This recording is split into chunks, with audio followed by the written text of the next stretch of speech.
उधर मध्य प्रदेश कैबिनेट की बैठक में किसानों, युवाओं और पेंशन भोगियों के हित में महत्वपूर्ण निर्णय ले लिए गए हैं। कैबिनेट ने भावांतर योजना को स्वीकृति प्रदान कर दी है।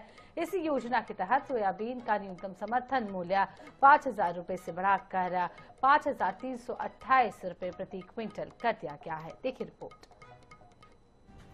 मध्य प्रदेश मंत्रिपरिषद की बैठक में कई महत्वपूर्ण फैसले किए गए हैं। इन फैसलों में राज्य सरकार ने सोयाबीन की फसल के लिए भावांतर योजना को मंजूरी दी है। इस योजना का उद्देश्य किसानों को बाजार की अनिश्चितताओं से बचाना है। अंतर की राशि भावांतर योजना के अंतर्गत सरकार के द्वारा सीधे उनके बैंक खातों में सिंगल क्लिक पर हस्तांतरित की जाएगी।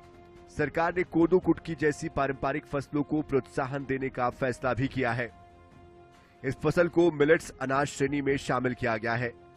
विधायक मधु वर्मा को हार्ट अटैक आने पर जान बचाने वाले पुलिसकर्मी को आउट ऑफ टर्म जाकर प्रमोशन देने का फैसला भी किया गया। कोचिंग संस्थानों में पढ़ने वाले SC, ST, OBC और अल्पसंख्यक समुदाय के विद्यार्थियों को 1,000 रुपए तक की वित्तीय सहायता देने का फैसला किया गया।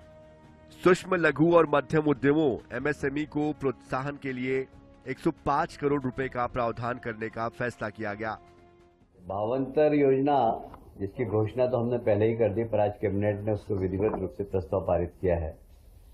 आप सभी जानते हैं कि भावांतर योजना सोयाबीन का MSP इस बार 5,328, तो इस बार हमने छठे और सातवें वेतन आयोग में इनकी पेंशन बढ़ाने का निर्णय लिया है।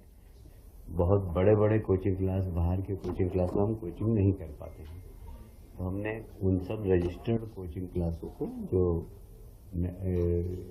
नेशनल लेवल की है उसमें भी प्रशिक्षण प्राप्त कर सके, इसलिए उन सब का रजिस्ट्रेशन करने का निर्णय लिया। इसके अलावा कैबिनेट में पेंशनर्स के लिए भी बड़ा फैसला लिया गया। राज्य के पेंशन कर्मचारियों को 6वें और 7वें वेतनमान का लाभ दिया जाएगा। इसके लिए 70 करोड़ रुपए का प्रावधान किया गया है।